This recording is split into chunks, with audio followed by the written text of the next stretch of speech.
Watch original photos and videos related to this news by clicking on the link given in the description below the article courtesy.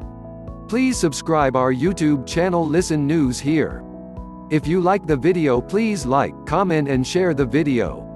As Americans are being urged to keep their distance from one another, travelers returning on flights from Europe say they are being made to wait for hours in close quarters at U.S. airports to get screened for coronavirus. When they arrived in Dallas, Chicago and New York, they faced long lines and confusion, several travelers told CNN. At one New York airport, two travelers said they were alarmed when officials suggested they should share pens to fill out customs and medical forms.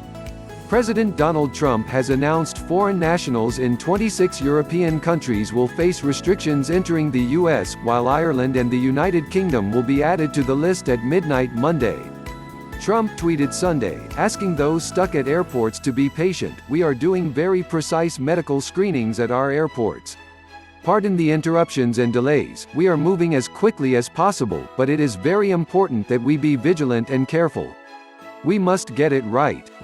Safety first." The travel ban went into effect at midnight Friday, but only after the original announcement sparked chaos at European airports as Americans sought ways to return home before it went into place. American citizens and permanent residents are allowed to fly into the U.S. but must to go through one of 13 transit airports for screening, which caused backups at some of the airports. Karen Rogers, a passenger returning from Paris by way of London, had been waiting in line for at least 5 hours to be screened at Chicago's O'Hare International Airport and was told she would have at least another hour to go, she said Saturday night. CNN has reached out to O'Hare International Airport but did not receive an immediate response. U.S. Customs and Border Protection is aware of the long lines and is already seeing success addressing the delays at some airports, Acting Commissioner Mark Morgan said in a statement emphasizing that passengers' safety and health is the top priority. In a later statement Sunday, he said, "Wait times experienced yesterday at some locations were unacceptable. The agency's partners' resources are stretched thin," he said, and CBP still must fulfill its national security, counter-narcotics and outbound enforcement missions. With this national emergency, there will unfortunately be times of disruption and increased processing times for travelers. CBP is working around the clock to minimize these inconveniences, he said. Very close quarters. The process in place at O'Hare has passengers essentially go-ing through customs twice, said Ann Lewis Schmidt, a passenger returning from Iceland. Passengers first wait in line to have their passports checked and to turn in a declaration form and medical forms for those returning from Europe, South Korea, Iran and China, Schmidt said. Then they are taken to a separate line to undergo a screening and temperature check. Passengers are grouped together for hours during the process, Schmidt said. Seems backwards, as if someone had a fever they should have been never allowed in these lines for 4 hours, Schmidt told CNN. She described folks being in very close quarters, so if we didn't have the virus before, we have a great chance of getting it now. Travelers who pass the screening are instructed to immediately self-quarantine at home and monitor their health as outlined in the U.S. Centers for Disease Control and Prevention's best practices, the Department of Homeland Security said. Illinois governor calls on federal government to take action. Illinois Gov. J.B. Pritzker reacted to the long lines by tweeting to Trump and Vice President Mike Pence, "The federal government needs to get its S at #T together. Now." Speaking to NBC, Pritzker said he is working with Chicago Mayor Lori Lightfoot and Illinois lawmakers to push the federal government to take action to alleviate issues at O'Hare, he said.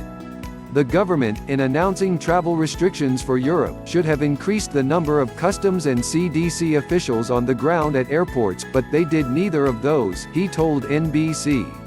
So last night, as people were flooding into O'Hare Airport, they were stuck in a small area, hundreds and hundreds of people, and that's exactly what you don't want in this pandemic, he told the news outlet Sunday. Then today, it's going to be even worse. There are a larger number of flights with more people coming, and they seem completely unprepared.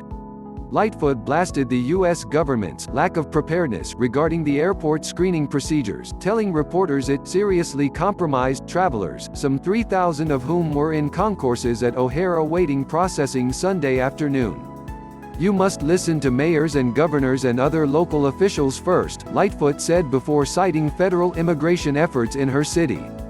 "Rather than sending U.S. Immigration and Customs Enforcement into the streets, send screeners to our airports."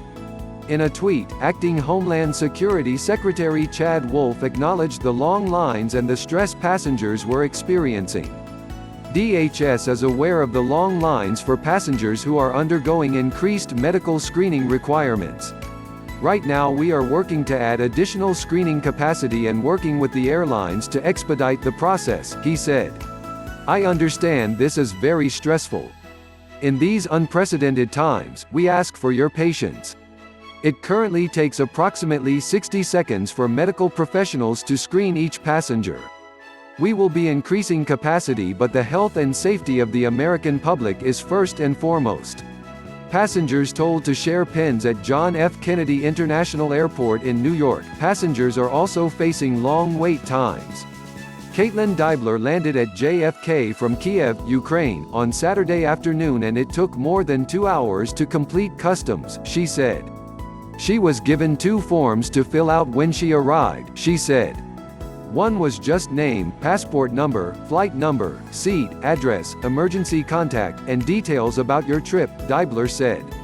The second form asked specific questions about symptoms and travel to coronavirus hot zones, she said.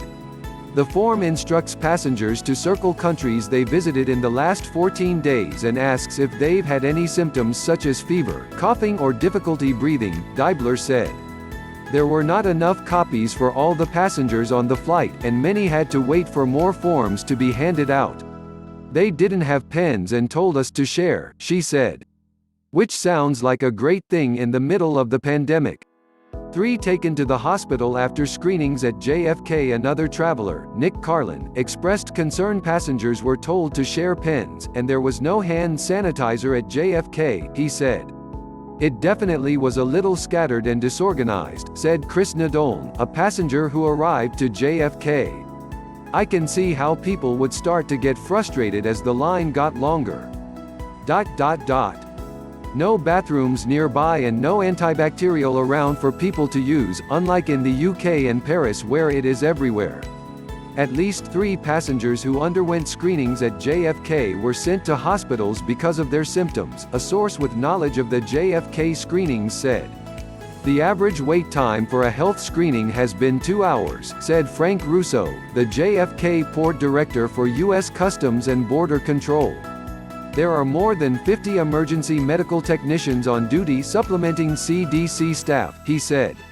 Asked about passengers' complaints of the airport lacking hand sanitizer, he said the terminals have hand sanitizer and officers are instructing people how to find it. He has asked the Port Authority of New York and New Jersey, which operates the airport, to install more dispensers in the areas where passengers are waiting, he said.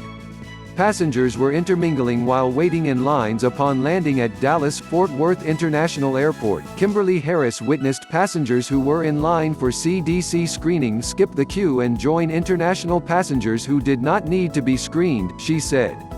Harris returned from Johannesburg, South Africa, via London. She watched the customs line grow and wrap around the entire floor, she said. It was difficult to tell where the line began and ended, Harris said.